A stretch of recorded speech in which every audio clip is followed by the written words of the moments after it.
एक बुजुर्ग व्यापारी था जिसके दो बेटे थे और उन दोनों की शादी हो चुकी थी और उस बुजुर्ग व्यापारी की मार्केट में मिठाई की बहुत बड़ी दुकान थी। उसी दुकान पर उसके दोनों बेटे भी काम करते थे जो अपने पिता की मिठाई की दुकान चलाने में मदद करते थे। उनकी दुकान पूरे मार्केट में सबसे अच्छी चलती थी। उस बुजुर्ग व्यक्ति को पूरा शहर जानता था और उसकी बहुत इज्जत करते थे। एक समय की बात है जब दिवाली का समय था। उस समय उनकी मिठाई की दुकान पर बहुत भीड़ रहती थी क्योंकि सीजन था।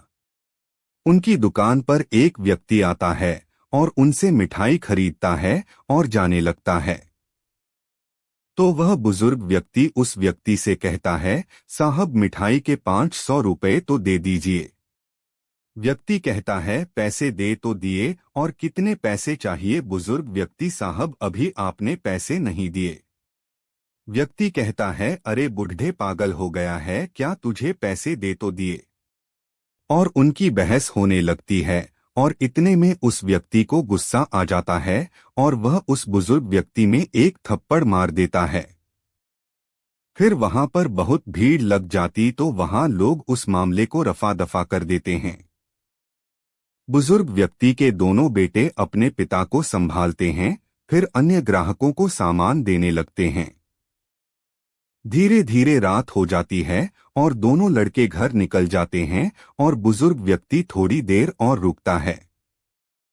काफी समय निकलने के बाद जब बुजुर्ग व्यक्ति अपने घर नहीं आता तो दोनों लड़कों को चिंता होने लगती है कि आज जो कुछ भी हुआ अच्छा नहीं हुआ, कहीं बाबूजी कुछ गलत काम न कर लें, इसलिए वह उन्हें ढूंढने के लिए निकल ही रहे थे। इतने में वह बुजुर्ग व्यक्ति आ जाता है। बेटा कहता है, कहाँ गए थे आप? बुजुर्ग व्यक्ति बोलता है, मैं उस व्यक्ति को मिठाई देने के लिए उसके घर गया था जिससे आज झगड़ा हुआ था।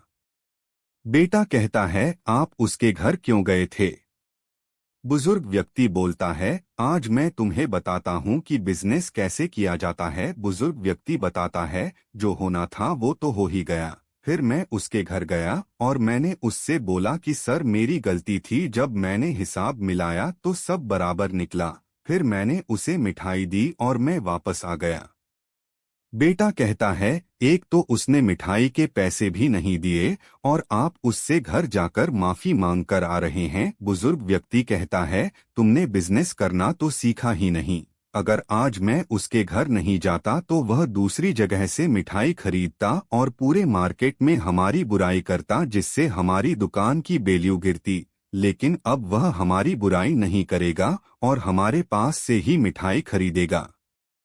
बेटा, लेकिन हमारा जो नुकसान हुआ उसका क्या? बुजुर्ग व्यक्ति कहता है कि उसको जो करना था उसने किया, लेकिन अब धीरे धीरे उससे पैसा कैसे निकालना है ये तो मुझे पता है। अब वो आएगा तो हमारे ही पास।